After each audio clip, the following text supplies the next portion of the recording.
ಎಲ್ಲ ಎಲ್ಲ ಭತ್ತ ಎಲ್ಲ ಭತ್ತ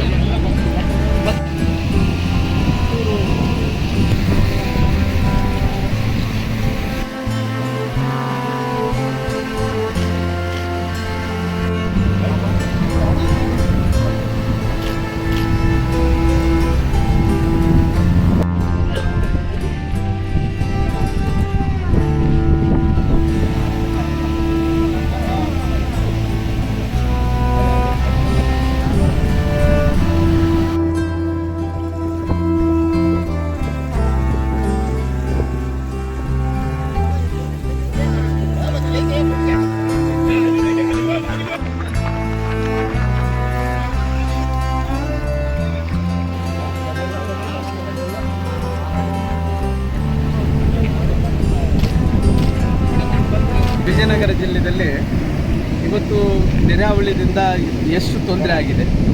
ಉದಾಹರಣೆಯಾಗಿ ನಾವು ಹೇಳಬೇಕಾದ್ರೆ ಹತ್ತತ್ರ ಈ ಭಾಗ ಅಂದರೆ ಕೊಪ್ಪಳ, ಈ ಬಳ್ಳಾರಿ ಜಿಲ್ಲೆಯಲ್ಲಿ ಮತ್ತು ವಿಜಯನಗರ ಜಿಲ್ಲೆಯಲ್ಲಿ ನೋಡಿದ್ರೆ ಹತ್ತತ್ರ ಒಂದು 1.5 ಲಕ್ಷ ಎಕರೆ ಆಗಿರ್ಬೋದು. 1.5 ಲಕ್ಷ ಎಕರೆ ನಷ್ಟ ಆಗಿರ್ಬೋದು.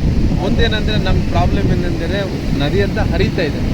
ನಮ್ಮ ಭಾಗದಲ್ಲಿದ್ದಂಥ ಎಲ್ಲ ಪಂಪ್ಸೆಟ್ಗಳೆಲ್ಲ ಕೂಡ ಒಂದು ಕಡೆ ಸುಟ್ಟೋಗಿದ್ದಾವೆ.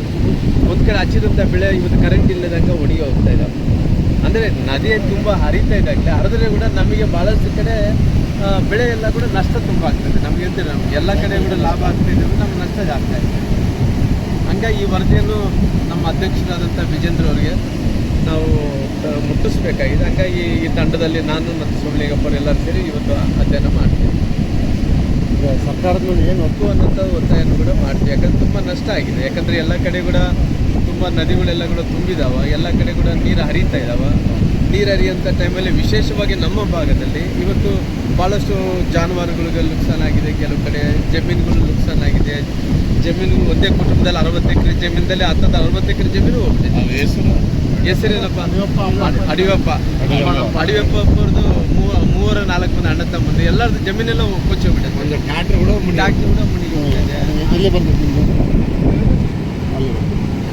ಹಾಗಾಗಿ ತುಂಬ ಕಷ್ಟ ಇದೆ. ಹಾಗಾಗಿ ಸರ್ಕಾರಕ್ಕೆ ಒತ್ತಾಯ ಮಾಡಬೇಕನ್ನೋಂಥ ಕಾರಣದಿಂದ ಎಲ್ಲ ವರದಿಯನ್ನು ಅಧ್ಯಕ್ಷರಿಗೆ, ವಿಜೇಂದ್ರ ಅವರಿಗೆ ಮತ್ತು ವಿರೋಧ ಪಕ್ಷ ನಾಯಕರಾದ ಅಶೋಕ್ ಅವರು ಸದ್ಯ ಕೆಲಸ ಮಾಡ್ತೀವಿ.